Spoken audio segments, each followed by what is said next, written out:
But these people who dial in to this hotline. Wait a minute. I got a great idea. I got to call in tonight and comment on Laura, and we'll play it tomorrow night. Oh, Sean, I can't stand that woman. She's awful. Welcome to my world. Anyway. But Hannity, the people who call into your hate line, are they from an insane asylum? They all sound half in the bag. They sound like they're either shot up or boozed up. I don't know what, but I want to hang out with them. They sound fun. All right, to people that call. But I'll say this. I got a couple of nice compliments. I got, you suck, shut up. I mean, and I'm not killing kittens every time I open my mouth. Come paint my house because I understand you are a house painter. Did you collect garbage too? Comment on Laura tomorrow. We'll play it for you. Get off my time. This is my time. Have a good show. Just kidding. Sean, thanks a lot. And welcome to the Ingraham Angle from Washington. We have a jam-packed show tonight. What other type of show are we going to have? Conservative commentator Ben Shapiro. He just delivered a controversial speech. That means it's any speech. At the University of Connecticut campus and stores. The speech sent campus leftists into frothy fits of frenzy. He joins us exclusively to tell us what happened. And an intensifying showdown tonight between the Justice Department and the House Intel Committee over the release of that classified FISA memo. And Intel Committee member Peter King is here to react. Plus, as the president says, he's ready to talk with Bob Mueller under oath. Longtime Trump confidant Roger Stone says speaking with Mueller would be a trap for the president. He joins us to explain why. But first, accountability in the special counsel's office and a press that just doesn't care. That's the focus of tonight's angle. As soon as Robert Mueller was appointed special counsel in the Russia investigation, politicians rushed to cover him with a blanket of invincibility. Senator, tell us, have you seen anything in this investigation so far that would suggest that Robert Mueller has a conflict? No, I haven't. I sit on the Judiciary Committee along with Chris or Senator Coons, and I have not seen any evidence to suggest that. I do not at all believe that that Mr. Mueller's has been compromised or his investigation. I think he's beyond reproach. I have a lot of admiration and respect for Director Mueller. You've got somebody who, by all accounts, is an independent person, somebody who's got lots of integrity. He enjoys very broad support in the Senate, both among Republicans and Democrats, because of his long service as the FBI director, because of his record of respectable leadership as a senior federal prosecutor. Well, in other words, President Trump, don't you dare even think about coming close, even sort of maybe kind of firing Mueller. Well, a few months later, Congress rushed in to propose legislation to insulate the special counsel from executive branch interference or termination. Republican pro-amnesty Senator Tom Tillis, along with liberal Delaware Senator Chris Coons, introduced a bill that would allow Mueller to challenge any removal in court. Now, Senator Lindsey Graham and Cory Booker, Wonder Twin powers activate, they went even further. They sponsored a bill that would prevent the firing of Mueller. Apparently, he's so perfect, he can never be fired. Well, Senators Ted Cruz and Mike Lee were properly skeptical about the constitutionality of any such move such as that. Remember, Mueller works for the executive branch after all. So I have a question. Why can't all federal employees challenge their firing? Well, of course, this would be absurd. Now, setting aside whether it would be politically smart for President Trump to fire Mueller, and it wouldn't be smart, he is the head of the executive branch, and Congress has no business interfering with either the firing or the hiring decisions of the executive branch. All they have is the confirmation process for Senate confirmation. Otherwise, stay out of the business. So my question is, why were these senators so eager to build up Mueller and his team? And they were so eager to insulate them from executive branch oversight and ultimately perhaps termination. Well, thank God we have diligent congressmen who do take their oversight responsibility seriously. I'm talking about Congressman Devin Nunes, Matt Gaetz, Trey Gowdy, Robert Goodlatte, and Peter King, who will join us in just a few moments. You don't want to miss this segment. Their determination to see that this investigation doesn't turn into some kind of star chamber, I mean, it's already turned up incredible things so far. Missing or discussed thumb drives, talk of deleting text messages, talk of creating insurance policies against Trump, maybe even secret societies in the FBI, meetings convened outside of the FBI, and of course, all those missing texts that they may or may not be reconstructing. And by the way, speaking of these texts between Peter Strzok and his gal pal Lisa Page, we heard this today from the DOJ spokeswoman. There were just over 50,000 text messages between Lisa Page and Peter Strzok during the time period that the Inspector General is investigating. And what we also know is that for about a 5-month period, those text messages never got into the FBI server. Obviously, we are reviewing immediately how they didn't get into the server in the first place. First of all, who has anything that much to say to anyone that would account for 50,000 texts? I mean, they must have really had a hop-in relationship. There are reports, by the way, that glitch that she referenced may have affected 35,000 FBI employees and all their cell phones, different from what we heard a few days ago. But whatever the case, it prompts more questions now just about the basic competency of the FBI.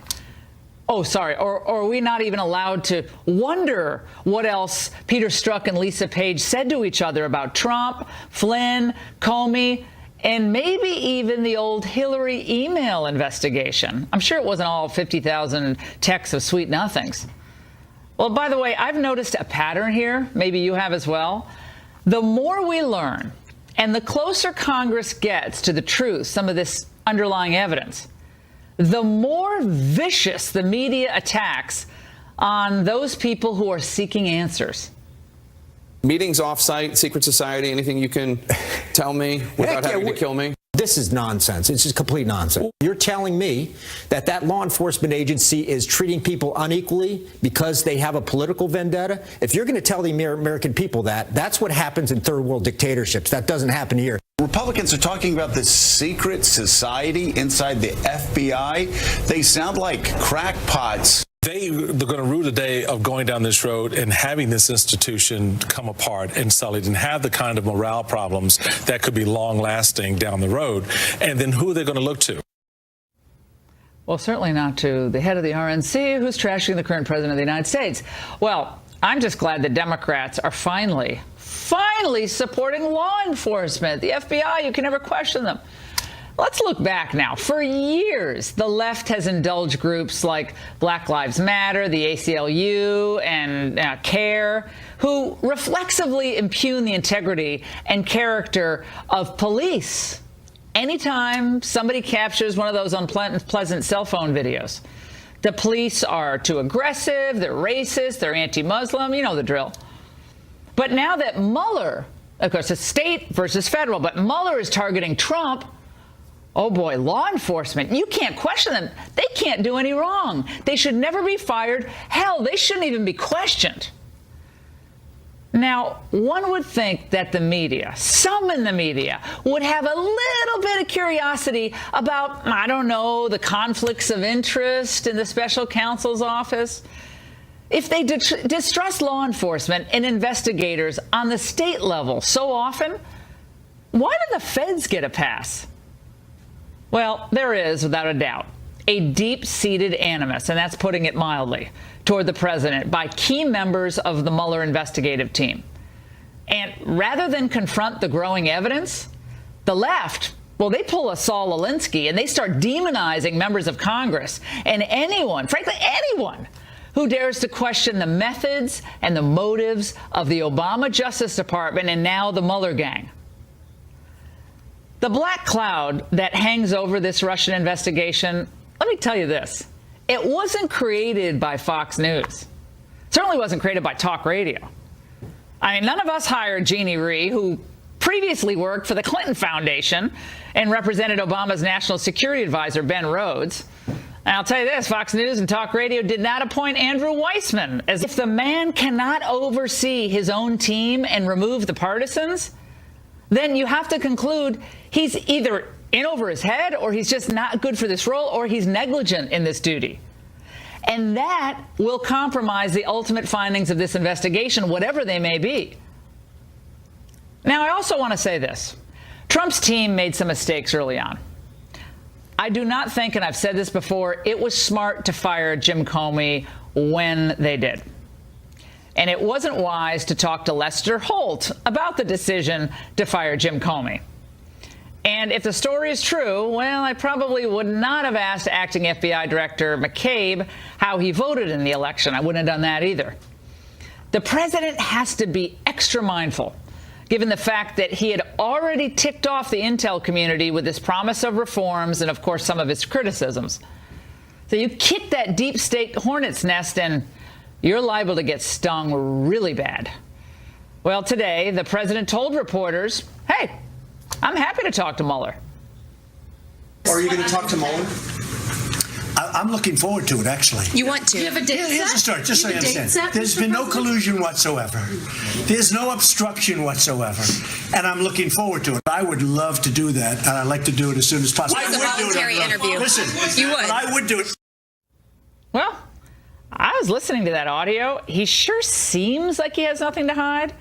And the president appears ready and willing to be held up to scrutiny by the Mueller team. He wants to clear his name. But what about the men and women who are doing the scrutinizing? Who's going to hold them accountable? No one should be above the law. Not the president, not Hillary Clinton, and not the special counsel's team. And that's the angle. Joining us now for reaction from New York is Monica Crowley, who's a senior fellow at the London Center for Policy Research. And with me here in Washington is attorney Alan Orr. All right, guys, you heard my take here. Everybody needs to be accountable. Alan, take a shot. Well, I think everybody is accountable. I think your concerns are about the individuals who are participating in the actual investigation, which doesn't mean the investigation itself has a problem. And there has not been an outcome yet. So why the big concern? If you're not guilty of a crime, then why is there a problem with going through the process? Well, my concern is that when you populate your investigative team with individuals who have been either loyalists to the previous administration or who actively were engaged in the Hillary email investigation and actually helped edit Comey's announcement of the non-indictment indictment, that kind of entanglement is the mere appearance of a conflict of interest is not what you want in an investigation like this. An appearance of a conflict in a case this serious is enough to shake the credibility of the investigation. And I'm not saying that everyone on the team is bad or they don't have I'm not saying that. But if the shoe were on the other foot and Hillary Clinton were being investigated by a bunch of Trump loyalists who had written terrible things about Hillary and couldn't stand Hillary and were texting their boyfriend about Hillary, you'd be on this show going crazy about them. And I would actually say, you know something? You have a point there. Well, maybe Hillary Clinton was the scapegoat for some Trump supporters. But right now, this is just a bunch of stories about individuals. There's not a lot of paperwork to back it up. And this is what the Justice Department does. So the fact that they also handle the Clinton emails doesn't mean that they can't also handle this. This is what their duty is as attorneys, to sort of deal with the facts before them. So the facts that they worked on prior cases or prior administrations have nothing to do with the instant case. They're looking for the facts. And that's what we're going after. So you think it's okay for partisans to be working on an investigation when they were loyalists to the previous administration and worked on the exoneration of Hillary Clinton? You don't have any, in the shoe on the other foot, you wouldn't have any problem. I would have it because they're professionals who well, what are does that mean? They're professionals. Officers of the court. No, they're officers perfect. of the court. The only one perfect who ever walked the face of the earth, one perfect, is Jesus Christ. Okay? None of us are perfect. None of us are flawless. And a conflict of interest, an apparent conflict or an appearance of a conflict on a case like this is not what you want to do. Bob Miller's the smartest person around. Like, he's the smartest guy who ever lived, apparently. But he had no problem bringing in these people who hate Donald Trump. They despise the man. I don't know how you can be independent in your thought and process if you hate him as much as they did. Monica, got to get you in on this. Well, look, Alan says they're professionals, they're doing their job, and I'm sure there are professionals in the investigation. And the Democrats say this is much ado about nothing. This is an investigation that needs to reach its conclusion, and everybody's throwing a bunch of, pixie dust up in the air, hoping it goes away. Well, it may in fact be true, Laura, that this entire investigation was predicated on a lie about Russian collusion, which was essentially a frame of Donald Trump. These people never expected him to win. They expected Hillary Clinton to win. And so all of their possibly criminal and unethical shenanigans throughout the campaign to torpedo Donald Trump, and then once he was elected during the period of the transition to try to set him up on a Russian collusion narrative, they thought that all of that evidence would go away. And guess what? Donald Trump is now the president. That evidence is being uncovered left and right. And that's why the Democrats and the Mueller team, those who have in fact been corrupted, according to the evidence as we know it so far, that's why they are so frantically trying to deflect and lie about not just what they did, but about the president as well. I want you guys to both listen to something that Adam Schiff, also, of course, on the Intel Committee, what he said about this concern about the investigators. Let's watch. Why would you vote to not have access to read things? The point was they didn't care what was in the underlying documents. They wanted to make a political statement. They wanted to feed the beast on Fox News. They wanted to do what they could to derail the Mueller investigation. Monica, they're talking about the House Intel Committee wanting those 4 pages, that synopsis released to the public. They just want to feed the beast. They want to feed Fox. Well, they're trying to discredit Chairman Nunes. They're trying to discredit the House Intelligence Committee that's under that's exposing a lot of this corruption and a lot of this evidence. I can tell you tonight, Laura, based on one of my sources, that we will see all of these documents. We will see them, and there's more than one memo, and we will see these documents. Why are we not seeing it now? Why do we need to wait to see it? I think the committee has been holding it. They're going through a process, and we will see them. I think the process should be bipartisan because the concern is bipartisan. So why has only part of the committee already seen the memo and the rest of the committee hasn't? Furthermore, why has DOJ not vetted the memo with regards to national security, which is the primary issue of all of this in the first place? So it doesn't sound like a very sound. The attacks on Chairman Nunes and the House Intelligence Committee that's doing incredible work here.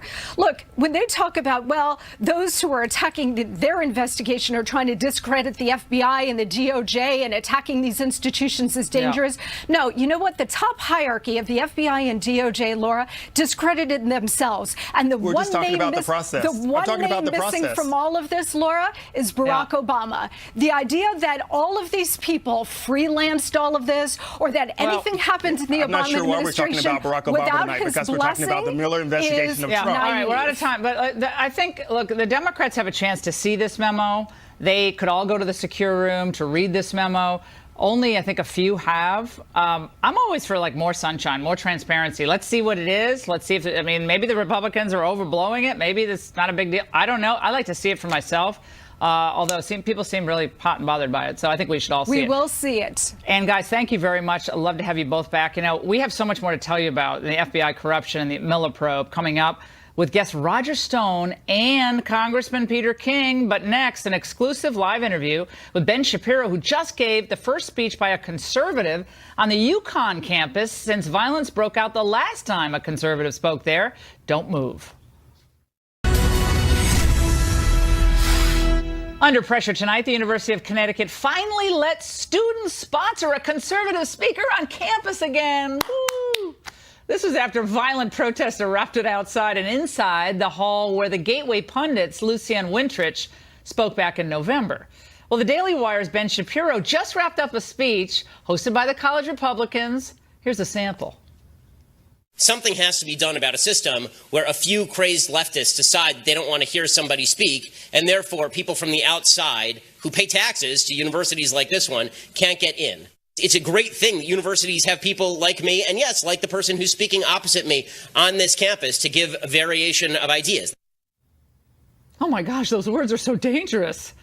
The university actually offered, I kid you not, counseling to students who might be upset, even at the mention or the thought of Shapiro's appearance. He looks like an unsuspecting guy to me. Well, let's ask the man himself, appearing on The Angle exclusively in a new segment we're calling Back to School. It's kind of a Rodney Dangerfield thing. Did you traumatize snowflakes on campus tonight, Ben? You look so just innocent and nice, and they seemed very upset about the prospect of your arriving. You were in the Storrs campus, correct? Yeah, that's right. I mean, it was very intimidating. I mean, beneath this innocuous exterior lies the heart of a monster. And I just went in and started tearing people apart. I jumped into the audience. I know I ripped at least one guy's throat out. But in actuality, none of those things happened, of course. And this is what's so funny. I mean, this is the last campus where they've had to bring out dozens of security members, dozens of cops. The stadies were on call, apparently, all because of what happened when Lucien came to speak. And that's not rare. I mean, when I was at Berkeley, they had to bring hundreds of police officers. When I was at Northwestern, they banned the public from coming. When I was at University of Wisconsin, the front of the stage was taken over. And when I was at Cal State LA, a near riot broke out. So it varies based on campus. Tonight, thank God, was actually relatively calm. I think a lot of that had to do with the fact that the university really did its job in getting a lot of security out there. Part of it had to do with the fact it was cold. These are fair weather protesters. They're not going to show up when it's 30 degrees outside. But part of it too, I think, is that the number of people who were allowed in was limited. I mean, if you were from an outside group, you weren't allowed to come, even though there were all these security officers available. Now, was it packed out, Ben? Was it a full auditorium, or?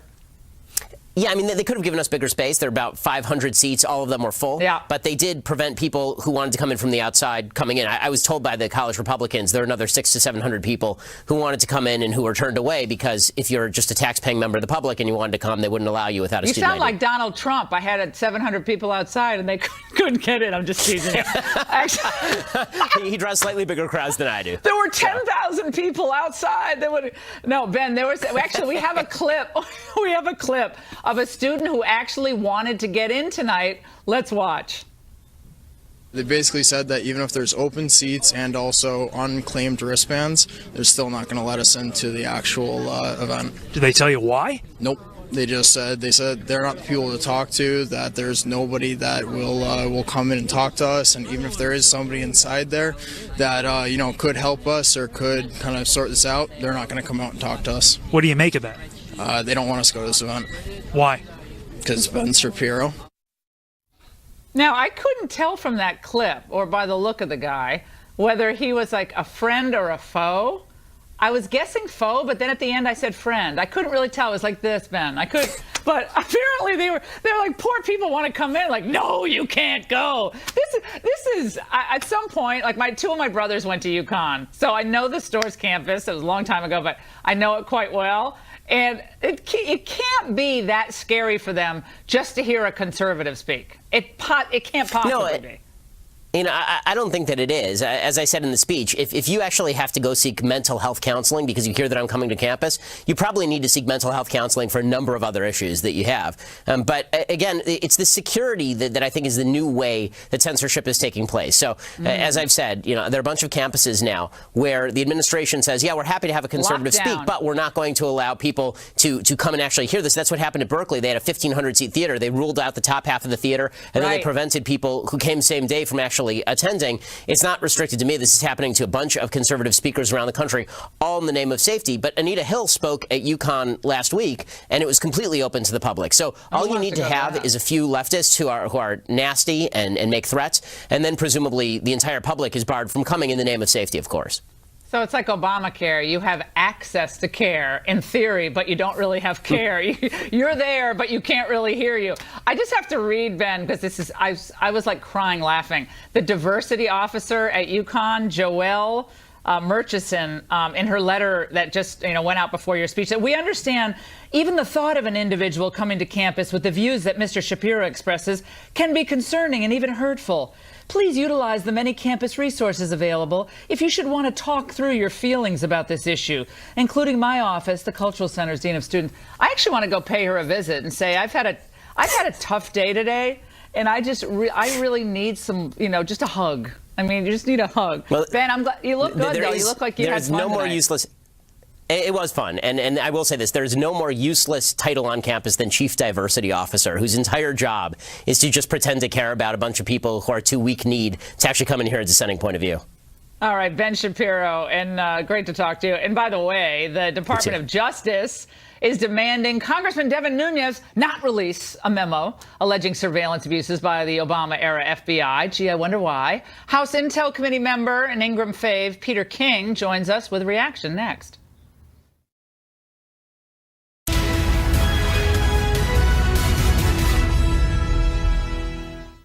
Okay, well, really quick addendum from the previous story we just covered. My friend Gordon, who is a freshman at UConn, just said, I wasn't able to get into the Shapiro event either. Everyone wanted to go. More conservatives on campus than people think. Thank you, Gordo. By the way, the Justice Department is asking to see a memo reportedly outlining serious wrongdoing at the FBI and Justice Department under President Obama. House Intel Chairman Devin Nunes is taking steps to declassify the memo summarizing the findings of his Russia investigation. Well, a letter from the Justice Department charges that it would be extraordinarily reckless tonight to release the memo without first giving the DOJ and FBI the opportunity to review it. Let's sort this all out with someone who's read the memo, Congressman Peter King of New York. I thought you were going to be here tonight with me, Congressman, who serves on the Intel Committee. Great to see you. How you doing? I'm doing great, Laura. How are you? I'm great. So what is the Justice Department, the FBI? They're suddenly all squirrely about the release of this memo. What goes on? Yeah, well, this memo, it's a 4-page memo put together by a very talented professional staff on the committee, reviewed by all the Republican members, made available to all the members of the committee, and voted out of the committee last week to be made available to all the members of the House.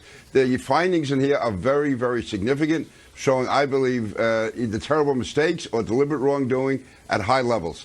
And right now, the Justice Department, and what Devin Nunes plans on doing, because over 200 members of the House have looked at it, only about 10 Democrats, by the way, and there is a clamor by the public to see the memo. We're going to make sure there's nothing in there, any small item that may reveal a source or a method, and that is pretty much finished. That'll be done. And then we're going to vote this week on releasing it. At that stage, if we get a majority vote, which we will, it will go to the President of the United States. He will decide if it can be made public or not. If he does, it'll be made known to the public. This letter from the Justice Department, Laura, listen, I have great respect for the FBI. I generally have great respect for the Justice Department, but we have gotten almost no cooperation from them at all over the last several months. We had to go to court to get documents we were entitled to, long, hard fights to get basic documents which we have an absolute right to see. And now the Justice Department, if we gave them this memo, what they would do is it'd be passed out to all their friends in the media to tear it down before it even gets out there.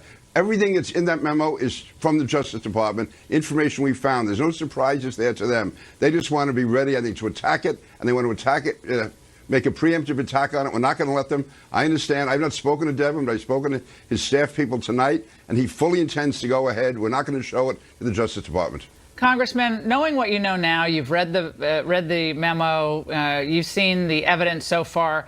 Do you have faith, as of now, in the upcoming result of this investigation, knowing what you know now and what you've seen? Yeah, well, I've sat through, I don't know, whether it's hundreds of hours. I mean, I've been in there for probably 20 witnesses who have come before our committee, and certainly all of the major ones have sat there for 7, 8, 9 hours.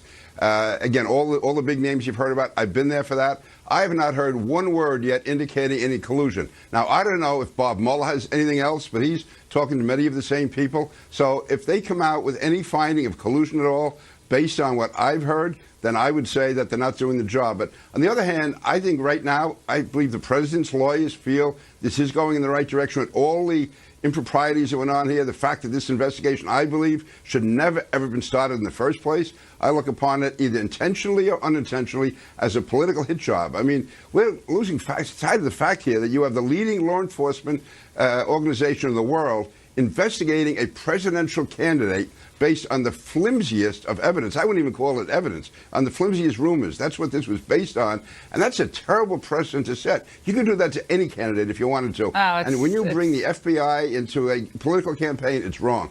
Well, I want to play for you a clip I watched this afternoon of a former RNC chief, Michael Steele. He was on MSNBC, and he was criticizing Congress and anyone in the media who would cast aspersions on the FBI here. Let's watch.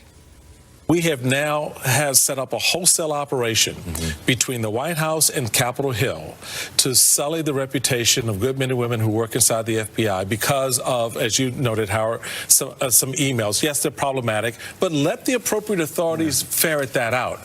To do what they're doing, the end game they're playing right now, what they don't seem to understand, it could blow up in their face just as much as it could sully the FBI. Response, Congressman. We are talking about a handful of people at the top. The FBI is an outstanding organization.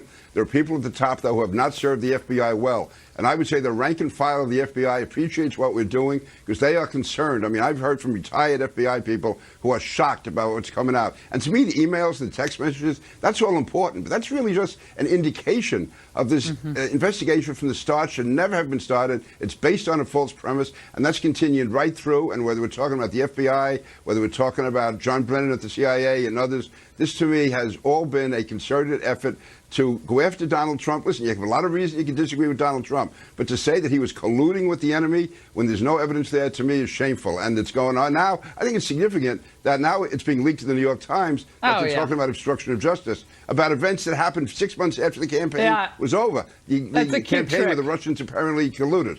Yeah, we noticed the leaking right as things started turning really good for Trump on the economy and the shutdown. Then all the leaks came from the Mueller team. Congressman King, thank you so much. Great segment. And by the way, President Trump makes a crucial decision on how to deal with the Russia investigation. But Roger Stone says it's exactly the wrong move. He'll tell us why right back after this break. Confidant and former advisor Roger Stone says it is a trap. Roger joins us from Fort Lauderdale to explain. Roger, I bet you loved hearing the president just riff today about, oh, yeah, no problem. I'll come and have a cup of coffee and unload my burdens. How could this possibly be a trap, Roger? And Mueller wants the best for the president. Well, look, it's understandable why the president's confident. He knows he's done nothing wrong, but a first-year law student would tell you that this is an obvious perjury trap, that the Robert Mueller is taking advantage of the president's loquaciousness, the fact that he's never a man who suffers from a paucity of words. And what is absolutely clear is that Mr. Mueller has no evidence of Russian collusion. So now we're all the way cycled back around to the dismissal of Mr. Comey.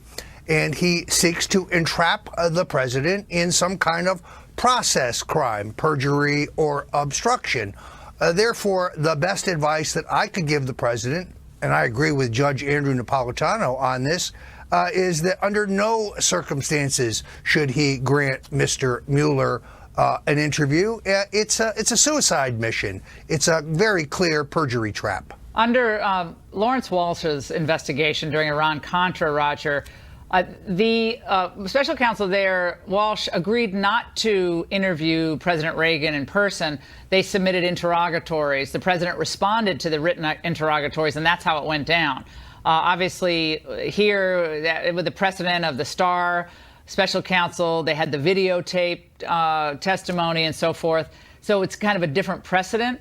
But what if they agree to a narrow a narrow pathway, a narrow parameter, where you were only going to ask about these two things? That's what in a normal grand jury setting or a normal interview setting for a normal client, no lawyer would allow you to go in. They would say, okay, we're only going to, we'll talk, but only about these two topics. What about narrowing the confines of the questions?